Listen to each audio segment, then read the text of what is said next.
नमस्ते, आप सभी का स्वागत है। आज के इस कार्यक्रम में हमारे साथ जुड़ गए हैं सुमित पीर जी, स्वागत कर रहा हूँ उनका मैं आज। और हम बात करेंगे भाई नए वर्ष में क्या होने वाला है, हमारे भाईजान लोगों के साथ क्या होगा और हमारे पादरियों के साथ क्या होगा साहब। यूएस में तो धड़ाधड़ किलिंग्स हो रही हैं और वो H1B वालों के खिलाफ जो है वो जुटे हुए हैं। साहब ये जी, H1B वाले जो है हमारी सारी समस्या है और जी, इस्लामी उनको कोई ट्रक अब घुसा रहा है और जो रेसिस्ट हैं वो एक्सप्लोजन कर रहे हैं, किलिंग्स कर रहे हैं, पता नहीं क्या-क्या हो रहा है। इनके दिमाग खराब हो गए, तो दूसरी उल्टी-पुल्टी बातें करते हैं।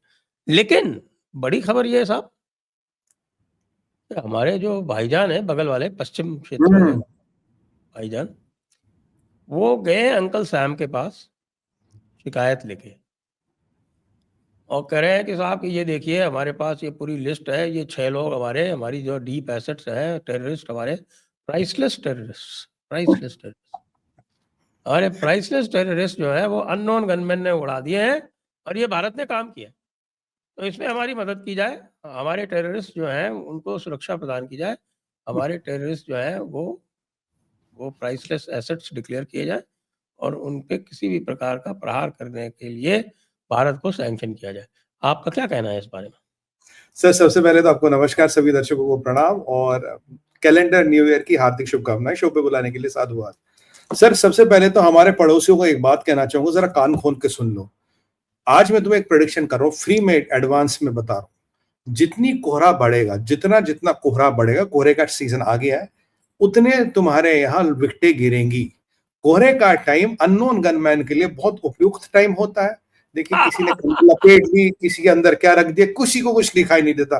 कहाँ से आएगा, कहाँ से जाएगी, मौत कहाँ से आएगी और कहाँ से सूझ के निकल जाएगी तुम्हें पता भी नहीं लगेगा। और देखिए एक-एक की गोली तो कुछ 100 मीटर पर सेकंड जाती है, तुम्हें you will not even feel a thing.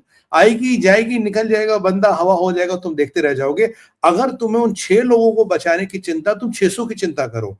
क्योंकि जितना कोहरा बढ़ेगा उतना पाकिस्तान में कोहराम बढ़ेगा, उतना पाकिस्तान में घबराहट बढ़ेगी, डर लगना अच्छा बात है। और दूसरी बात सुनो भैया, अंकल सैम के पास कौन से वाले अंकल सैम के पास गई, जो जा रहे हैं या जो आ रहे हैं? देखो जाते वालों के पास कल तक पावर थी, अब उनके पास कोई पावर नहीं बची। 31 के साथ उनकी सारी पावरें खत्म हो रही है। जो आएंगे वो 20 जनवरी के बाद आएंगे। और 20 जनवरी वालों को सुनो, पाकिस्तानियों तुम में कोई इंटरेस्ट नहीं है, उन्हें चाहिए अलग बलोचिस्तान। ट्रंप को चाहिए अलग बलोचिस्तान। ट्रंप के टारगेट पे दो देश है, चाइना और ईरान। और जो तुम्हारी ईरान के साथ सांठगांठ है, जो तुम ईरान की मदद करते हो, जो ईरान का 2 नंबर का एक्सपोर्ट तुम्हारे यहां से होता है, तो ट्रंप चाहेगा अलग बलोचिस्तान। उससे ग्वादर मिल जाएगा, उसे एयरबेस मिल जाएगा, उससे रिकोडेक की माइनिंग मिल जाएगी, उससे तेल मिल जाएगा, उससे यूरेनियम मिल जाएगा। हर चीज जो पाकिस्तान में अगर कहीं है संजय सर, वो बलोचिस्तान में है। और याद रखिए, आज तक बलोचों ने, चाहे वो मजीद ब्रिगेड हो, बीएलए हो, बीएलएफ हो, या कोई भी ऐसा बलोच संगठन हो, उन्होंने आज तक किसी अमेरिका और अमेरिकन इंटरेस्ट को टच तक नहीं किया। चीनियों को ठोका, सबको ठोका, पर अमेरिकनों को टच नहीं करते। और हाँ, अभी बलोचिस्तान को एक टेररिस्ट ऑर्गेनाइजेशन, बीएलए को एक टेररिस्ट ऑर्गेनाइजेशन घोषित कर लिया गया है। अब देखिए, जब एचटीएस टेररिस्ट ऑर्गेनाइजेशन के लिस्ट से हट सकती है, तो बीएलए और बीएलएफ क्यों नहीं हट सकती? ऐसा कौन सा रूल है जो दुनिया में कह रहा नहीं हट सकती? तो ट्रंप का इंटरेस्ट बीएलए बीएलएफ में, ट्रंप का इंटरेस्ट बलोचिस्तान में क्यों? ट्रंप को चुनौती मिलेगी चाइना से और ट्रंप को चुनौती मिलेगी ईरान से। उन दोनों को कंट्रोल करने के लिए बलोचिस्तान सस्ता, सुंदर, टिकाऊ ऑप्शन है। और बलोचिस्तान की विडंबना क्या संजय सर? बलोचिस्तान हमेशा अमेरिका को सलाम ठोकता रहेगा। कारण क्या है? अगर वो अकेला रहा, या तो पाकिस्तान खा जाएगा या ईरान खा जाएगा। जब तक अमेरिका के संरक्षण में रहेगा तो दोनों इससे दूर रहेंगे। तो बलोच भी चाहते कि ट्रंप आए, और अब बलोच आएंगे तो जितना भी इनका बलोचिस्तान में आईएसआई का लेना देना, वो तो गया ही गया। जो इनके एसेट है वो तो गए ही गए। अब आईएसआई वालों को ये चिंता करनी चाहिए, जो बलोचिस्तान में तुम्हारे एसेट है, जहां भी कोई एसेट बचा है, उसका क्या होगा 20 जनवरी के बाद? जब हम 26 जनवरी को रिपब्लिक डे बनाएंगे, तुम्हारे यहाँ कौन सा डे मनेगा वो तुम देख लेना। 20 जनवरी के बाद तुम्हारे यहाँ मौत का तांडव बढ़ने वाला है। तुम्हारे यहाँ मृत्यु दर जो है अननोनों की बनने वाली है, तुम उसकी चिंता करो। और अंकल सैम के पास जाके कुछ नहीं होगा, वो व्यापारी है। नया वाला अंकल सैम व्यापारी ज्यादा, पॉलिटिशियन कम है। उसे यहाँ कुछ सब कुछ मिल रहा है जो उसे चाहिए, उसके अमेरिका फर्स्ट इंटरेस्ट के लिए एवरीथिंग बलूचिस्तान उसको टेबल पे देता। Why the hell he should be bothered about you? वो तो तुमसे बात भी नहीं करेगा। और मैं आपको याद दिला दूं, एक डॉक्टर होता था सर, याद है आपको, आफरीदी, जिसने ओसामा को वैक्सीन लगाई थी, ओसामा के घर घुसा था वैक्सीन के बहाने। लास्ट टाइम आए थे तो उसने कहा था नहीं नहीं मैं इसको निकालूंगा, मैं इसको बचाऊंगा। जब ट्रंप आए निकाला उसको, बचाया उसको? नहीं बचाया। ठीक उसी तरह से ये व्यापारी व्यक्ति है, ये अमेरिका का फायदा सोचेगा, और अमेरिका के फायदे के लिए कोई व्यक्ति, कोई इंस्टीट्यूशन, कोई संस्था इतनी इंपॉर्टेंट नहीं है। अगर पाकिस्तान में भी सोने की चिड़िया है वो है बलूचिस्तान। और अगर इन्होंने थोड़ा सा ये केपी के वालों को, जब वो आजाद हो जाएंगे, उन्हें भी थोड़ा सा असला बारूद 19-20 दे दिया सर। अब भी $20 मिलियन तो अफगानिस्तान हर महीने जाते हैं ना। अफगानिस्तान में 20 से 40 मिलियन डॉलर अमेरिका अब भी हर महीने भेजता है कैश। अगर इनको भी थोड़ा कैश पानी दे दिया तो ये भी तंग नहीं करेंगे। तो मतलब देखिए, ये बनेगा buffer between Pakistan and Afghanistan. तो अफगानिस्तान आके यहाँ तंग नहीं करेगा अमेरिकन इंटरेस्ट को, और अमेरिका के लिए इससे सस्ती बेस, इससे सस्ती जगह जहां वो पूरा अपना वर्चस्व चला सकता है, अपने मिसाइल डिप्लॉय कर ले, सबमरीन डिप्लॉय कर ले, शिप डिप्लॉय कर ले, एयरक्राफ्ट डिप्लॉय कर ले, ड्रोन डिप्लॉय कर ले, इससे सस्ता ऑप्शन क्या हो सकता है? पाकिस्तान को दोगे और उसके लिए तो जबरदस्त फायदे का सौदा है। बिल्कुल सर। अफगानिस्तान से उसको ये सिर्फ ये करना है कि भाई तू हमें तंग नहीं करेगा, ये बस। ले ले यार, तू ये और NWFP तेरा हुआ, हाँ बलूचिस्तान हमारा हुआ, हाँ। हम और ये बलूचिस्तान का पैसे अलग देश बताते नहीं बनाते थोड़े। हैं, वो हमारे हिसाब से चलेगा। और हाँ, NWFP हम तेरे को जो 20 मिलियन देते हैं देते रहेंगे, थोड़े बहुत और भी दे देंगे, और और दे तू तो ये देंगे। पूरा जो है अटक से लेके और पेशावर तक ये सब तेरा हो गया बिल्कुल काम। बिल्कुल हो गया काम और करना। और बाकी भारत कहेगा कि भाई अननोन गनमैन तो तुम्हारे हैं ही हैं, उनको चालू रखो। हमें क्या पता नॉन किसके, वो तो सब महाकाल की माया है सर। जीवन मृत्यु तो उनके हाथ में, तो कहां से आते कहां जाते हैं ये तो हमें नहीं पता, कहां से आते क्या आते। बट ये है कि जो भी भारत के दुश्मन है और जो भारत के गद्दार है और पाकिस्तान के यार है, उस सबका संहार हो जाता है। ये तो एक मायावी शक्ति है जो प्रचलित हो जाती है, अपना काम करती है, लुप्त हो जाती है। इसमें कौन सी इतनी बड़ी बात है? ये किसकी का कंप्लेंट कर रहे हैं? मैं तो कह रहा हूं इनका ISI, इनकी पुलिस, इनकी आर्मी, इनकी मिलिट्री इंटेलिजेंस और इनके जितना शासन प्रशासन है, क्या वो इतना निकम्मा और नपुंसक हो चुका है कि अब तक किसी एक अननोन गनमैन को आइडेंटिफाई नहीं कर पाए? यार क्या अननोन गनमैन लगा रखा है? ये तो तुम्हारा फिगमेंट ऑफ इमेजिनेशन है। सठिया गए हो तुम, पागल हो गए हो तुम। यार इतना बड़ा पाकिस्तान, एक को नहीं पकड़ पाए, एक को नहीं दिखा पाए। अब ये मत बताना कलभूषण यादव नेटवर्क, मतलब कुछ भी नहीं मिलता तो बोलते कलभूषण यादव नेटवर्क। तो एक बार मैंने कहा, मैं अगर एक कलभूषण यादव ने तुम्हारी नहीं इतनी वाट लगा दी तो क्या होगा? आप गलत गलत प्रोनाउंस कर रहे हैं। वो कलभूषण यादव नहीं कहते, वो कहते हैं कलभूषण यादेव। सर इनका मतलब प्रोनाउंसिएशन इनकी जो उर्दू जो है वो इतनी इनकेपेबल हो गई है कि वो एक ढंग का प्रोनाउंसिएशन नहीं कर सकती।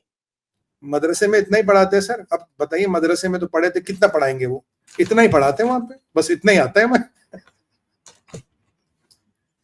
तो तो अब ये लेकिन तो जो सर। भाईजान लोग दूसरे हैं इनके,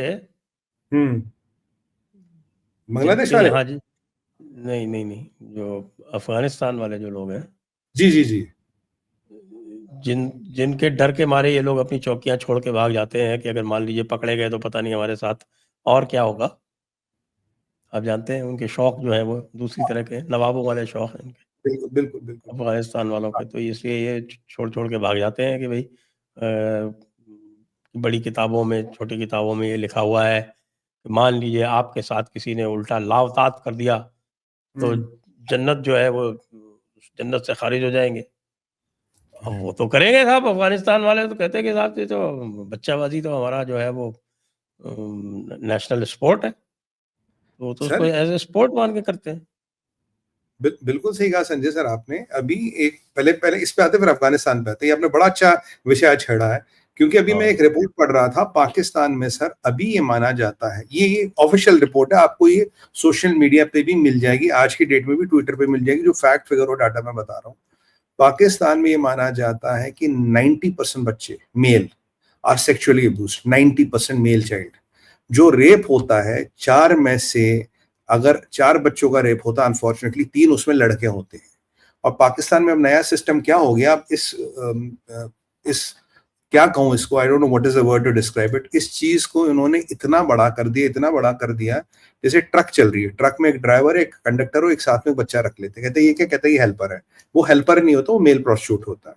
रेस्टोरेंट है, एक हेल्पर यहाँ रख गया। जहां आपको बच्चा लड़का हेल्पर मिले पाकिस्तान में, वहां बच्चेबाजी हो रही है। अफगानियों का नहीं, पूरे पाकिस्तान का नेशनल स्पोर्ट बन गया, पाकिस्तान अफगानिस्तान का नेशनल स्पोर्ट बन गया है। जब इमरान खान से एक बार पूछा गया था तो इमरान खान ने ऑन रिकॉर्ड बोला, unfortunately we have been not been able to do anything on this. या कई संस्थानें, कई लोग लगे पड़े हैं कि इतना बड़ा मतलब मेल चाइल्ड का अब्यूज होता है। ये तो छोड़िए, मेल चाइल्ड के साथ जो करते जो लड़कों के साथ करते यहाँ तो डॉल्फिन्स तक सेफ नहीं है। आपको याद होगा सिंध में जहां सबसे ज्यादा बलात्कार होता था डॉल्फिन्स का, और ये WHO ने उठाया था कि पाकिस्तान एक वाहिद कंट्री है सर जहां डॉल्फिन्स का भी बलात्कार होता है, क्योंकि उनका जो वो मतलब आप जो है वो बकरीबाजी से और मुर्गाबाजी से डॉल्फिन बाजी तक पहुंच गए सर। डॉल्फिन क्या संजय सर, डॉल्फिन तो छोटी चीजें, गाड़ी का साइलेंसर सेफ नहीं है, गाड़ी के साइलेंसर सेफ नहीं है। आप क्या बात कर रहे हैं सर, ये तो या तो साइलेंसरों को खतरा है, या साइलेंसरों के बाहर लोग ताला लगाते हैं, जब गाड़ी स्टार्ट करते ताला खोलते, या साइलेंसर सेफ नहीं है। इसीलिए कहते हैं कि भैया अपनी महिलाओं को सबको जो है वो पर्दे में रखो और वो टेंट के अंदर बंद करके रखो, लेकिन वो टेंट के अंदर भी सेफ नहीं है। नहीं है। अब देखिए ना, तालिबान ने पीछे कहा अगर कोई एनजीओ भी है, अगर उसमें कोई महिला है निकालो, महिलाओं को स्कूल जाना बंद, एनजीओ तक में महिला नहीं हो सकती। पर्दा तो दूर की बात है, मुझे लगता है लोहे का केज बनाना चाहिए आसपास। पर्दा तो ठीक है, उसके बाद लोहे का केज, वो ना कवच सा टाइप, उसमें वो चलती रहे, कि उसके बाद भी कुछ पता नहीं हो सकता। आपको तो वैसे पता ही होगा संजय सर, पाकिस्तान में कई सारी ऐसे कब्रें हैं जिसमें अगर कोई यंग लड़की मर गई है तो कब्र के ऊपर एक लोहे का दरवाजा लगा के ताला कर देते हैं।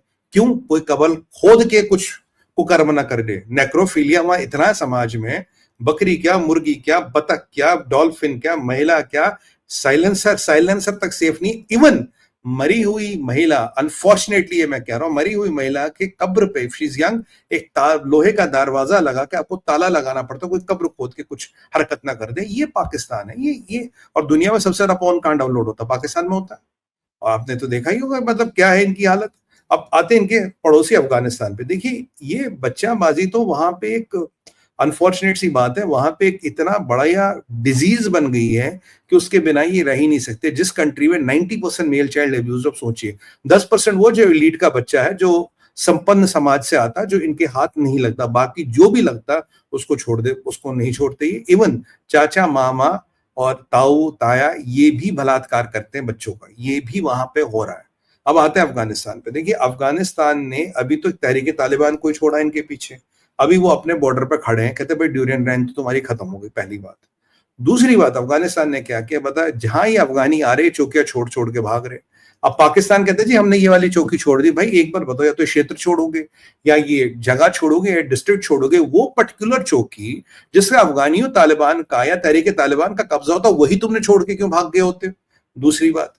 तीसरी बात, अभी देखिए पहले इनके 16 सिपाही मारे थे तो इन्होंने बमबारी कर ली, अब उन्होंने फिर 19 सिपाही मारे, रोज के 8-10 सिपाही मर रहे हैं।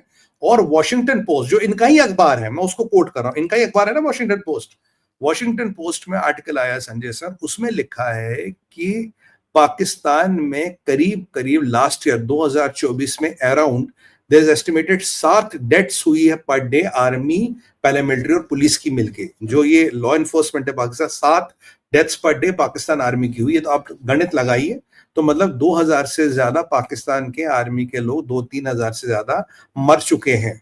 और जो 90 जो टेररिस्ट इंसिडेंट से डबल हो गए वो तो मैंने पहले ही बताया था। और 97% डेथ्स आपकी कहां हो रही? केपीके में और बलोचिस्तान में। तो केपीके और बलोचिस्तान इनके हाथ से तो जाने वाला। और देखिए तहरीक तालिबान का टारगेटेड अटैक हो रहा है। आपने वॉशिंगटन पोस्ट की बात की है, वॉशिंगटन पोस्ट ने, चलिए ये तो कभी कभी ये सच बोल देता है, बाकी मोस्ट ऑफ द टाइम तो उसका दूसरा कंसर्न है कि साहब के मुज्जू को भारत जो है वो कुएं में हटा रहा था। अरे मुज्जू लगता है क्या है भारत के लिए? कमाल है। मतलब अब वही बात है ना कि राफेल निकालो मच्छर मारने के लिए। अरे यार हद कर दिया यार, राफेल के गोले इतने सस्ते भी नहीं आते भाई ये अजीब लोग हैं सर, क्या बोले इनका। और अब यहाँ पे मैं एक बस लास्ट पॉइंट बोलना चाहूंगा। आप देखिए इनकी फ्रस्ट्रेशन कितनी है, इनमें डर कितना है। अब मूल तत्व क्या है सर? मूल तत्व अगर जाएंगे, मूल कारण क्या है? मूल कारण ये संजय सर कि इनके पास असला तो 3 दिन का है। ये खुल के तालिबानियों से भी नहीं लड़ सकते, तहरीके तालिबान से भी नहीं लड़ सकते। तुम लड़ाई करने गए थे, तहरीके तालिबान ने हमारे 16 सिपाही मारे, तब से तो तुम्हारे 40 सिपाही मर गए। रोज के 7 मरते, किस किस से लड़ोगे? आसिम मुनीर ये घुंघरू बांध के क्यों नाच रहा? क्योंकि उसके पास हथियार नहीं है सर, असला नहीं। और दुनिया में असला आज के डेट में कहीं नहीं है। असला देखिए यूक्रेन में खप रहा है, आपका यहाँ इजराइल में खप रहा है। जो भी इनके पास बचा कुचा असला था, आपको याद होगा इन्होंने यूक्रेनियों को भी माल बेचा, इन्होंने इजरायलियों को भी माल बेचा। अब मुनीर जाके ये लोगों को क्यों नहीं बताता, पब्लिकली आके बताए भाई मेरे पास हथियार नहीं है, बेच चुका हूं सारा। अब अफगानी तालिबान तुम्हें आके ठोकते, तुम उनको एक ही चीज तुम्हारे खिलाफ है जो उनके खिलाफ, जो उनके पास नहीं, वो है एयरफोर्स। एयरफोर्स से उन पर हमला कर लेते तो सामने क्यों नहीं जाते? तोप क्यों नहीं चलाते? बंदूक क्यों नहीं चलाते? आरपीजी क्यों नहीं चलाते? बोल तो ना बेच के खा गया तुम्हारा मुनीर सारे। हकीकत तो ये है, why are you not fighting Taliban? क्योंकि तुम्हारे पास असला नहीं है। और जिस कारण के लिए तुमने लड़ाई ली, उससे ज्यादा सिपाही तो उन्होंने उसके बाद मार दिए। तुम्हारी लॉजिस्टिक चेन्स और काट दी, तुम्हारे जो 3-4 क्रॉसिंग से तुम्हारा कंट्रोल उन पर और लुप्त होता जा रहा। अब तो अमेरिकन इंटेलिजेंस भी ये मानती है, एज पर वॉशिंगटन पोस्ट, कि इनके पास कुछ दिन बचे हैं जब ये केपीके और बलूचिस्तान पूरा खो देंगे। और वॉशिंगटन पोस्ट को क्यों कोट कर रहा हूं? क्योंकि इनका पेपर है सर, हमारा नहीं है, इनके साइड का पेपर है। इनके साइड का पेपर इनकी वाट लगा रहा है, हकीकत बताकर। आप बताइए, अब हम बोले तो बोलेंगे तुम तो प्रोपोगंडा चलाते हो। अब तुम्हारा ही पेपर है ना वॉशिंगटन पोस्ट, तुम्हारे लोग का है ना। अब देखो, तो अपने लोग तुम्हें कह रहे भाई तुम तो गए। और अंकल सैम के पास जाओ, किसी के पास जाओ, मैं तुम्हें आज कह रहा हूं थोड़ा कोहरा बढ़ने दो। तुम्हारा जो मरने की गति है और मरने के जो अंक हैं, ये दोनों बढ़ेंगे। वेट करिए बस। जी चलिए, ये तो आपने बड़ी अच्छी बात कही। और वैसे भी वस्तु स्थिति तो यही है कि ये जो 2 क्षेत्र हैं, खैबर पख्तूनख्वा और बलूचिस्तान, जी इसका लगभग 70-80% क्षेत्र तो इनके हाथ से बाहर जा ही चुका है। जी सर। खाली जिस दिन पेशावर और क्वेटा और आपके बन्नू, इस तरह के 2-4 जो बड़े-बड़े इलाके हैं, चमन-वमन, ये जिस दिन ये चले जाएँगे इनके हाथ से, उस दिन 100% मान लेंगे। बस गया कहानी काम खत्म। से, हो गया, कहानी खत्म। और कहानी इन्हें, खत्म। हाँ, इन्हें तो बस 20 जनवरी का इंतजार है सर, बलोचों को और इनको, जितने भी फोर्सेस है केपी वालों को, 20 का। हाँ। और सबसे अच्छी बात है, ट्रम्प तो बिजनेसमैन है, डील कर लेगा वो फायदे हैं, उसको सोचता नहीं इतना। क्या बताओ मेरा किसमें फायदा है? इनको पाल के क्या मिलना है? या तो पूरा क्षेत्र मिल रहा है, पाकिस्तान का 40% क्षेत्रफल उसे मिल रहा फोकट में, पीनट्स में। और ये होते सर सीपैक खत्म, ये होते ईरान के साथ इसका एक्सेस खत्म, ईरान से स्मगलिंग खत्म, ईरान से तस्करी खत्म, ईरान को असला बेचने खरीदने का सिस्टम खत्म, पूरा खत्म। अब बलूचिस्तान निकालिए, इनके सारे कनेक्शन खत्म। और सीपेक भी गया, चाइना का जो इनका बढ़ता हुआ एक्सेस था वो भी गया। और आप बस देखिए कराची बाकी है। हाँ, कराची में वो तो अब देखिए सिंधु देश वाले ले ही लेंगे। कराची पोर्ट पे तो देखो, जिसको भी पाकिस्तान को अल्टीमेटली कंट्रोल करना, उसे कराची पोर्ट तो लेना ही पड़ेगा। कराची पोर्ट लेंगे, वो तो वक्त की बात। फिर तो हम उस नहीं पे तो ये चाहे तो कराची पोर्ट को भारत के पास गिरवी रख सकते हैं, हम रख लेंगे गिरवी। अब हाँ, गिरवी तो रख लेंगे और हम उसे मैनेज भी कर लेंगे। बोलेंगे ऐसा करेंगे, हम वहां मछली पालन करेंगे। क्योंकि देखो, पाकिस्तान को कोई शिप की जरूरत नहीं, कोई व्यापार की जरूरत नहीं। इनकी एक होती थी सर, ये गारमेंट इंडस्ट्री, जो कहते थे पाकिस्तान में थोड़ी बहुत चलती है। अब जो अभी लेटेस्ट आंकड़े हैं, वो भी बिलियंस ऑफ डॉलर कर्जे में दब चुकी है। अब उसको रिवाइव करने के लिए भी 200-300 बिलियन डॉलर चाहिए, जितना उनके एक साल का जीडीपी है। तो अब वहां गारमेंट की भी एक्सपोर्ट कुछ नहीं होना, तो वहां कराची के पोर्ट में करना क्या आपने? देखो, वहां कोई व्यापार नहीं, कोई कुछ नहीं ना। हम वहां मछली पालन करेंगे, फिशरी चलाएंगे अपनी, और देख करेंगे जो करना है हमें।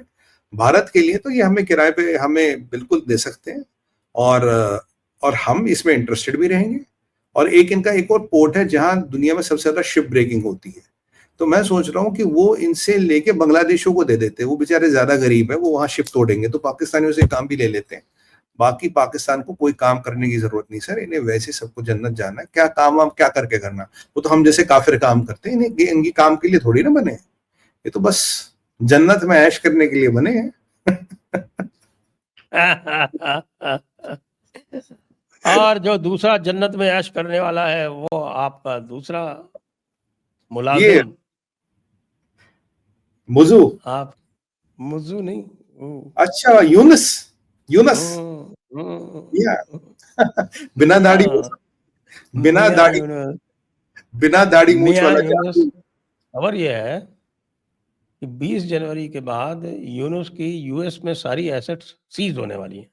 ये कितना सही है? सर हाँ, एसेट्स पे आपने बात करी तो एक चीज यहाँ इंपॉर्टेंट है बताना, ये एसेट्स वाला पॉइंट थोड़ा रह गया था। देखिए, अभी पाकिस्तान पे जो इनके बैलिस्टिक मिसाइल्स को लेके प्रतिबंध लगाया है, ठीक है, वो इनका जो सेंट्रल डिजाइन कॉम्प्लेक्स है उस पर 4-5 कंपनियों पे पाकिस्तान रोता पीटता गया, बोलता है यार आसिम मुनीर पे प्रतिबंध मत लगाना। अगर आसिम मुनीर पे इंडिविजुअल प्रतिबंध तो लगे नहीं, पूरे संगठन पे लगेगा। अगर प्रतिबंध आसिम मुनीर पे जिस दिन चाहे ट्रंप लगा सकता हो, तो आसिम मुनीर के या इसके जो क्वाड्री है, इनके दुनिया में जहां कहीं भी एसेट है संजय सर, सब सीआईए को पता, सब फ्रीज हो जाएंगे उस दिन। जहां कहीं भी पैसा दबा के रखा, सब सीआईए फ्रीज करवा देगा, अमेरिका फ्रीज करवा देगा। मतलब जिंदगी भर की जो इन्होंने हरामखोरी की कमाई इकट्ठी की है, लोगों को लूट लूट के जो कमाई की है, वो डोनाल्ड ट्रंप के एक कलम चलाने की देर है, और वो सारा खत्म, सारा फ्रोजन। और इसने जो वर्जीनिया में बहुत बड़ा मेंशन लिया है, वो भी खत्म हो जाएगा। इसीलिए ये रोते गए थे साहब, जहां प्रतिबंध लगाना लगाओ, आसिम मुनीर पे मत लगाना, क्योंकि अगर इसकी गर्दन दबा दी तो सारा खाया पिया निकल जाएगा। तो अमेरिका को चाहिए कि इन पे प्रतिबंध लगाए, उनके जो बिलियंस ऑफ डॉलर्स हैं वो अपने सरकारी खजाने में जमा करें, क्योंकि उनका सदुपयोग होगा वो अब जिस भी वॉर में होगा। पहली बात तो ये। अब आते बांग्लादेश पे। अगर ये संभावना पाकिस्तान में है तो ये संभावना बांग्लादेश में भी हो रही है। कारण उसका क्या सर? क्योंकि कुछ रिपोर्ट है, ये सूत्रों के माध्यम से आया है, उसमें ये बता रहे हैं कि संभवतः इन्होंने जो इनका अबाबील मिसाइल है, जो ये क्लेम करते हैं जिसमें MIR भी है, जबकि है नहीं, इसकी रेंज 2250 किलोमीटर है, सुनने में आया है इन्होंने वो जाके शिप किया है बांग्लादेश को।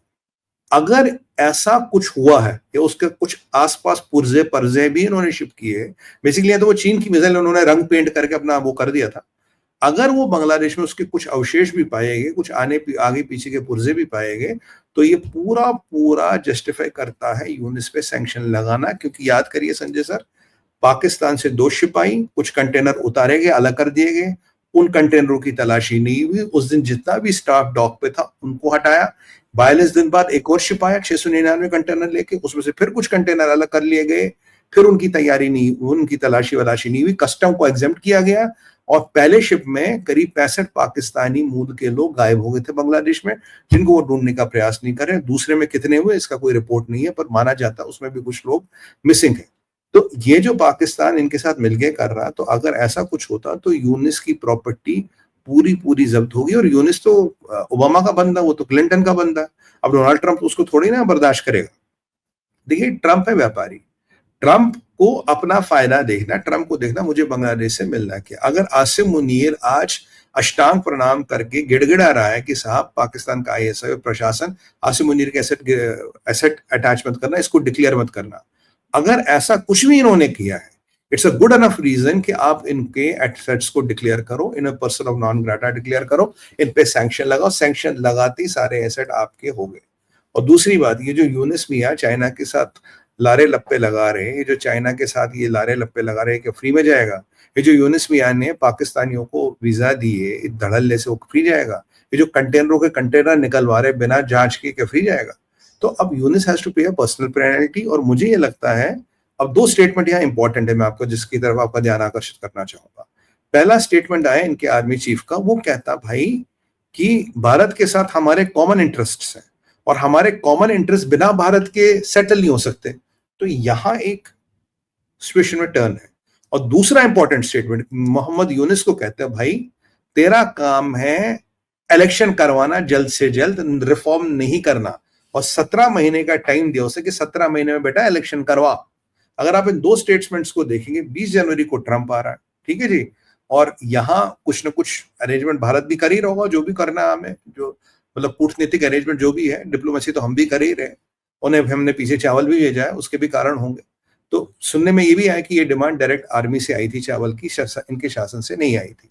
तो आप जानते हैं बांग्लादेश का सबसे बड़ा फॉल्ट है इनका फूड तो उनके पास है नहीं, कुपोषित है पूरा कंट्री, 60% लोग तो अब भी मेल न्यूट्रिशन है, और इनके जहादी भी कुपोषण है, और कुपोषण आर्मी भी है। तो अब फूड आपने दे दिया, ये इनकी आर्मी बातचीत करने लगी, यूनिस के खिलाफ 2 स्टेटमेंट्स आए, वहां ट्रंप आ रहा है। और ये सबको पता है कि अगर ये हिजबुल तहरीर, जमात इस्लामी, ये जितने भी मिडिल ईस्ट के आतंकवादी संगठन है, अगर ये बांग्लादेश में एक्टिवेट हो गए तो दिक्कत का सबब बन सकते हैं। और यहाँ कहीं ना कहीं ये भी एक मानना है संजय सर कि देखिए, जुलानी को अभी मिडिल ईस्ट में हथियार चाहिए। क्या ये पाकिस्तानी उसको कुछ हथियार तो नहीं बेच देंगे या कुछ हथियार तो नहीं दे देंगे? तो ये जो पाकिस्तान बांग्लादेश में हाथ पैर फैला चुका है, ये जो मिडिल ईस्ट में हाथ पैर फैलाने की कोशिश कर रहा है, तो इसके कारण क्या होगा, यूनिस मियां के पास केवल लॉ एंड ऑर्डर बचेगा हल्का फुल्का, उसे इलेक्शन करवाने का टाइम दिया जाएगा। ट्रंप को सेंट मार्टिन में कोई इंटरेस्ट नहीं, सेंट मार्टिन तो उसका बेसिकली था कि भाई चाइना को काउंटर करना है। चाइना को तो वो काउंटर कर ही रहा, वो मैं बताऊंगा आपको क्या क्या वो चीजें कर रहा है। और अगर उसको भारत से मित्रता चाहिए तो उन्होंने जो भी काम किया है बांग्लादेश में उसको अनड्यू करना पड़ेगा, और दोनों से वो पंगे नहीं ले सकता, भारत और चाइना से एक साथ। क्योंकि अगर तुम्हारे निशाने में चाइना है, चाइना को निपटाओ, ईरान को निपटाओ, भारत से मित्रता करो, और आपके पास हमारे साथ बेक्का कहे, कॉम कैसा कहे, जितने भी एग्रीमेंट्स हैं ये तो ऑलरेडी इन प्लेस है ना। अगर ये है तो तुम्हें फिर भाई यहाँ क्यों चाहिए सेंट मार्टिन आइलैंड, काहे को चाहिए, क्यों चाहिए तुम्हें Saint Martin island? We can do whatever is in your interest, हम तो कर ही सकते हैं क्योंकि agreements are already in place. और डिबोगाशिया तो है, जबकि काफी नीचे इंडियन ओशन में, पर एक बेस भी तुम्हारे पास है, तो तुम्हें तकलीफ तो होनी नहीं चाहिए। तो मुझे लगता है जो डॉक्टर जयशंकर साहब पीछे गए थे, यूएस के एनएसए से मिले थे और लंबी मीटिंग हुई थी, तो ये सारी चीजें उन्होंने बात तो की होगी। ट्रम्प से तो मिली नहीं, जो रिपोर्ट आई और अनऑफिशियली मिले हो 1-to-1, जिसकी मीडिया में रिपोर्टिंग वो नहीं पता, बट ऑफिशियली यूएस के एनएसए जो इन मेकिंग उससे मिले, वो आपके एंथनी ब्लिंकन से भी मिले, जैक सुलिवन से भी मिले, और आउटगोइंग एनएसए और एक्सटर्नल अफेयर्स मिनिस्टर। तो अब डॉक्टर साहब वहां 4-5-6 दिन तो क्रिसमस मनाने तो गए नहीं थे, तो उनका भी एक एजेंडा हुआ जिसको लेके वो गए। भारत भी अपना जो भी डिप्लोमेटिकली मिलिट्रीली जो भी करना कर ही रहा है, बाकी मिलिट्री वाइज तो हमारे ऑप्शन हमेशा खुले हैं।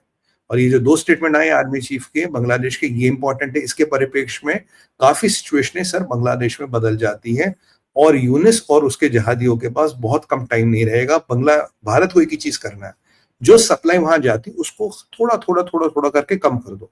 6000 आइटमें जाती है वहां, अगर 6000 आइटमों को आधा कर दो सर, जब पेट में खाना नहीं होता ना, तो ना अजान बोली जाती है और ना जहाद के लिए अल्लाह अकबर बोला जाता, दोनों ही रुक जाते हैं। तो अगर भारत ये नलका टाइट कर दे तो काफी कुछ सिस्टम कंट्रोल में ला सकता है। बाकी मिलिट्री का विकल्प तो कभी भी खुला है, मिलिट्री का विकल्प इज ऑलवेज ओपन।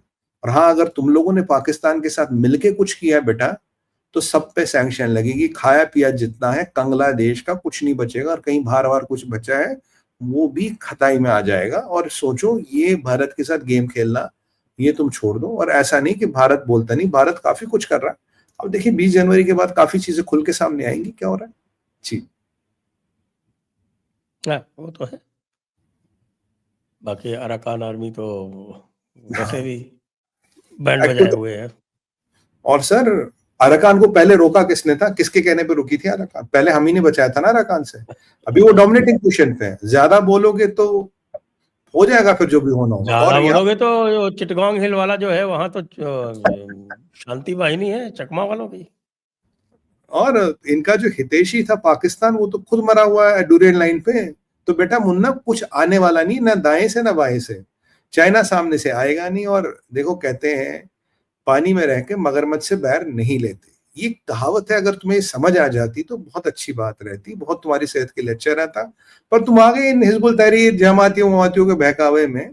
अल्टीमेटली वहां का अगर पॉलिटिकल पार्टीज भी आएंगी, वीक है। और जो तुम्हारी इंडस्ट्री थी ना गारमेंट की, उसको तुम बर्बाद तो कर ही चुके हो। जिसपे तुम्हारा देश चलता था, जिससे तुम एब्जेक्ट पॉवर्टी से निकले थे, वो था गारमेंट। तुम्हें क्या लगता हमारे लोग यहाँ हाथ पे हाथ धरे बैठे हैं? तुम्हारे सारे कॉन्ट्रैक्ट हमारे लोग लेंगे, और अब वो इंडस्ट्री सारी भारत में आएगी। इस टर्मोइल का एक फायदा होगा, जो तुम $35 बिलियन गारमेंट एक्सपोर्ट करके बचाते थे, बनाते थे, वो हम बनाएंगे यार। हमें अपना जीडीपी बनाना, हमें 10 ट्रिलियन क्या 50 ट्रिलियन पहुंचना, तुम्हें क्या करना? तुम तो मुल्ले मौलाना हो कि सुनो देखो क्या करना है आगे, देखो जहाद कहाँ करना है। और ये मैं बांग्लादेशियों को बता दूं, अगर आपको लगता आप हिंदुओं को मार के, हिंदू बहु बेटियों का बलात्कार करके आप चैन की बांसुरी बजा के सोएंगे, वो दिन कभी नहीं आएगा। विकल्प सारे खुले हैं, विकल्प सारे खुले हैं। और जो तुम्हारे एक बाय द वे एक रशियन प्लांट बन रहा था, वो भी तुमने बंद करा दिया। बेटा बिजली नहीं है, पानी नहीं है, खाना नहीं है, अंडा नहीं है, मुर्गी नहीं है, कुछ भी नहीं है तुम्हारे पास।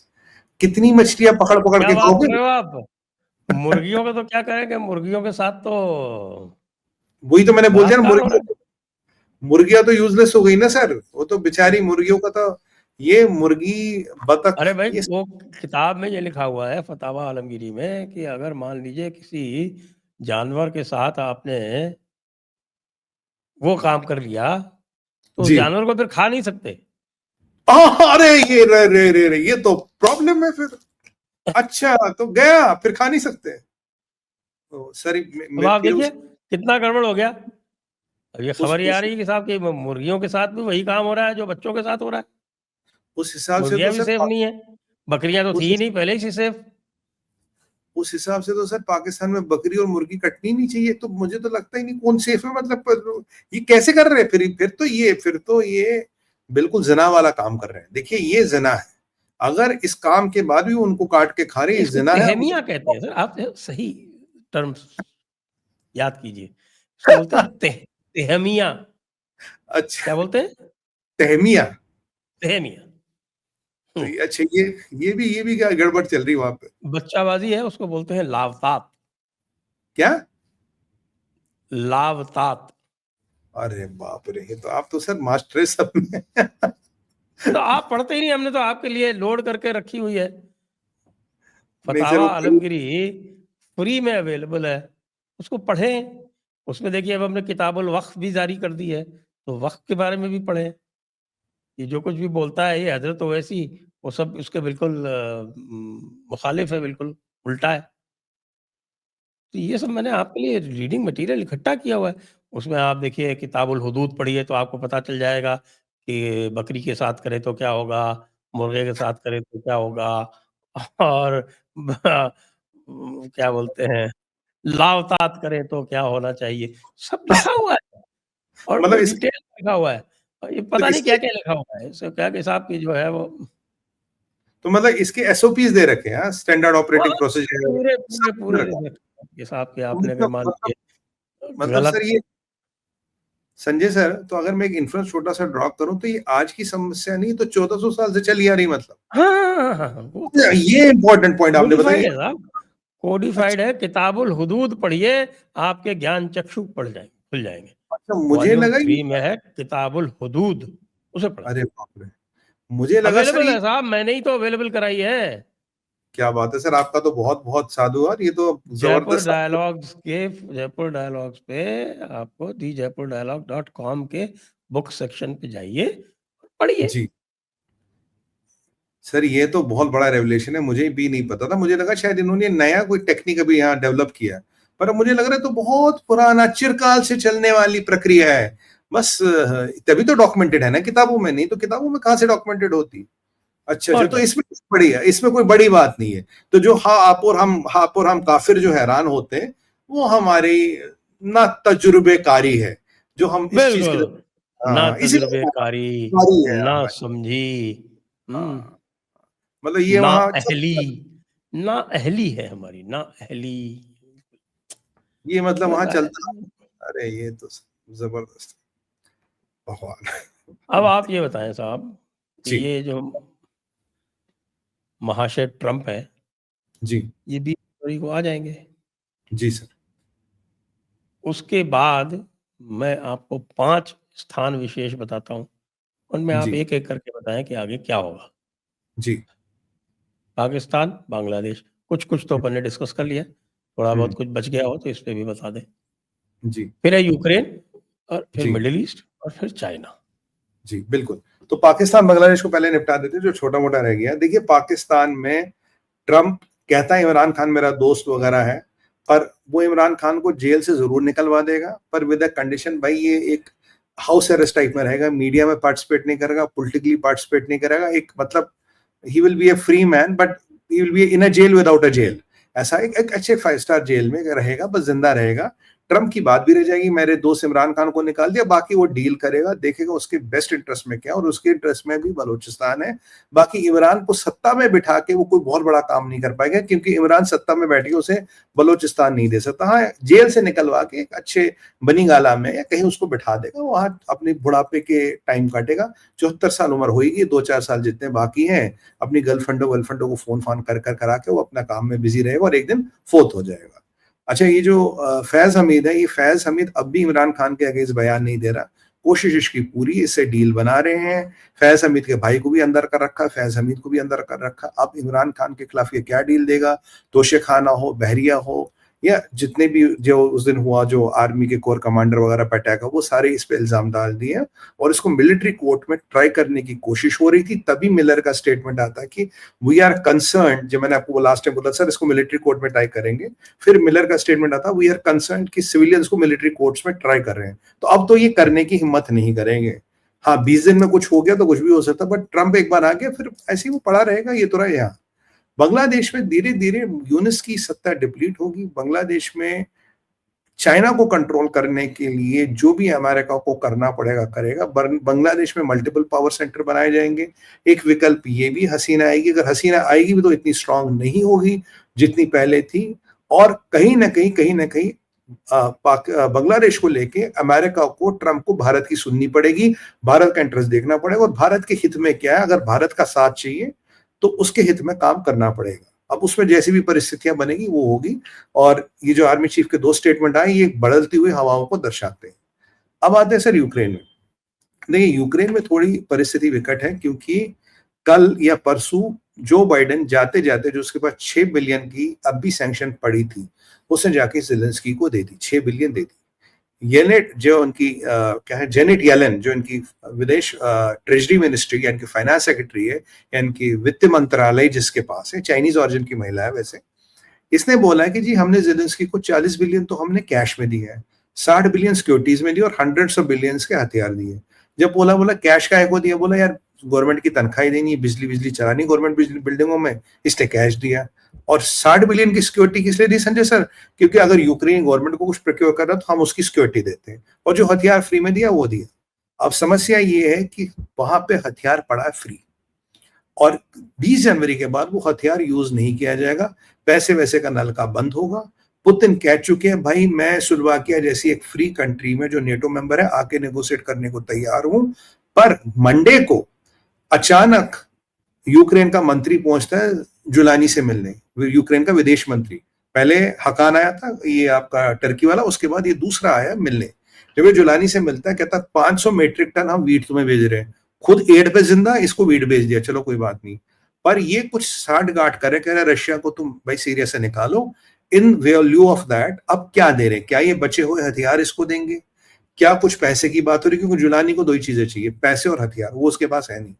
तो क्या ये साठ गांठ कर रहे हैं? और क्या ये 20 जनवरी तक हुआ? बल्कि स्टीव मैट्स जो ट्रंप का मिडिल ईस्ट का एनवॉय है, वो मिडिल ईस्ट में बैठा है, वो चीजों को ध्यान रख रहे हुए। पर ये जो अचानक बिना बताए यूक्रेन का विदेश मंत्री दमस्कस टपकता मंडे को, ये बड़ा इंपॉर्टेंट स्टेटमेंट है। और आपको याद होगा जब ट्रंप ने कहा मैं स्लोवाकिया आके ये नेगोशिएशन करूंगा, तभी अजरबैजान वाला जहाज का कांड शुरू हो गया। अब तो अजरबैजान का प्रेसिडेंट कहता है जहाज तुमने गिराया, माफी मांगो, कंपनसेशन दो। अगर पुतिन ये करता तो पुतिन के ऊपर एक और केस लगेगा, एक और वारंट निकलेगी। तो थोड़ा वहां परिस्थिति मतलब विकट बनी हुई है, और ट्रंप चाहेगा ये युद्ध रुके और पुतिन चाहेंगे ये युद्ध रुके। पर अब इन 20 दिनों में कौन कौन सा क्या ऊंट किस करवट बैठता, कौन कौन सा कांड होता, वो देखने वाला हमारे लिए अनिवार्य है। क्योंकि मिडिल ईस्ट में जितनी अभी मूवमेंट है शायद पिछले 1000 साल में नहीं थी। बहुत ज्यादा रिसेट हो रहे हैं, बहुत ज्यादा रिसेट हो रहे हैं।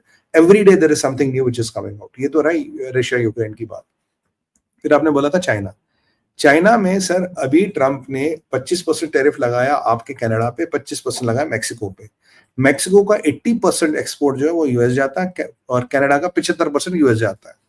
अब आप बोलोगे इन पे 25-25 लगाया यार, ये चाइना पे 10 क्यों लगाया? चाइना पे 10 लगाया, बोला भाई तुमने इलीगल इमिग्रेंट्स को यहाँ भेज रहे हो, और तुमने एबल बॉडीड 70,000 पीएलए के सोल्जरों को इन्फिल्ट्रेट कराया through Mexico and Canada into America. ये ट्रंप का आरोप है। अब यहाँ सवाल आता है इन पे 25% इस पे 10% क्यों?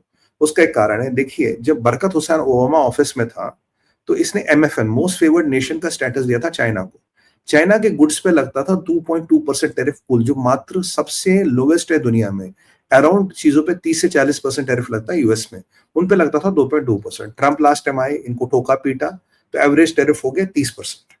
अमेरिका में एक होता है पीटीएनआर। ये जो पीटीएनआर स्टेटस होता है, मतलब आपके साथ एक नॉर्मल ट्रेड रिलेशन है। अगर पीटीएनआर माना जाता है कि ट्रंप आते ही चाइना का पीटीएनआर हटाएगा, पीटीएनआर हटते ही सर 50% टैरिफ सीधा लगता है।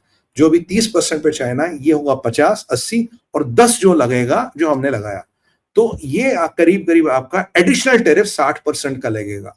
अगर ये एडिशनल टेरिफ 60% का लगेगा, चाइनीज एक्सपोर्ट्स टू यूएस पे इंपैक्ट होगा 600 बिलियन से 1 ट्रिलियन डॉलर तक। यहां पे ट्रंप काम करने वाला, क्योंकि ये पीटीआरआर बहुत बड़ा वेपन है ट्रंप के हाथ में, जो क्योंकि एमएफएन से उनको पहले 30% पे लाया, पीटीआरआर हटा के 10% ऑलरेडी टैरिफ डाल चुका है। इसीलिए लॉजिक ये है कि मैक्सिको और कनाडा पे ज्यादा टैरिफ डाला और चाइना पे कम टैरिफ क्यों डाला। और पांचवी जगह क्या थी आपने बताई? आपने एक और जगह बताई थी, मिडिल ईस्ट बोला था।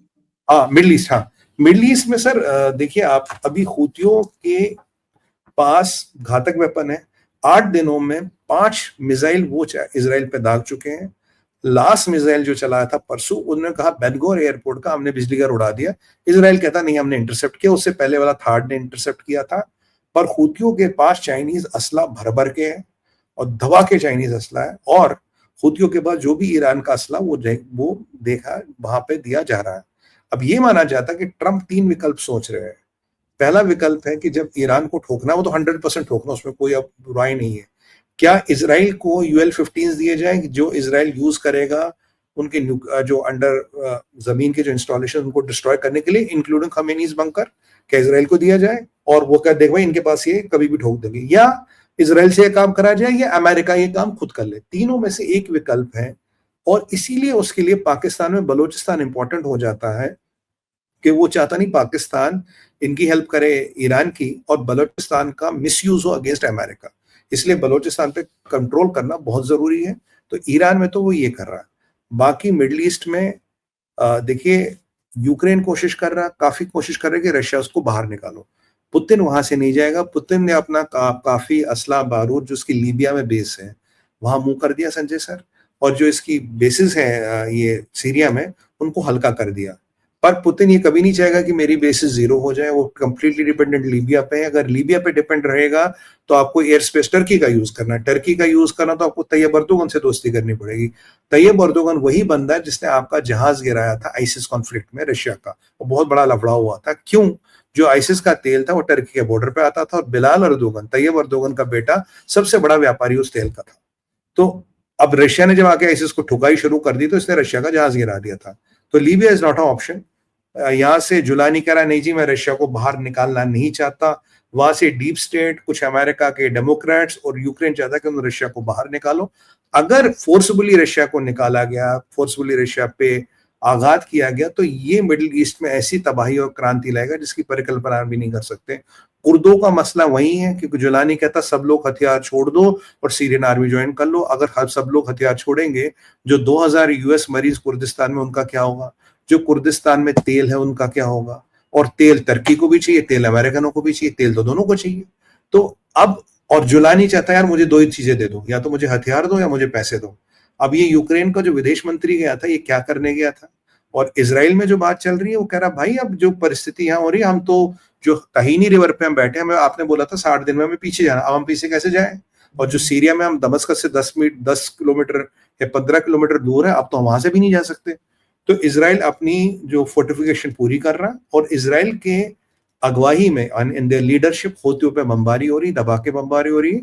पीछे परसों इसराइल ने यूनाइटेड नेशंस में कह दिया Sanjay sir, we will destroy Houthis like we have destroyed Hamas, Hezbollah and Assad, और एक एक को चुन चुन के मारेंगे, ये गलती मत करना।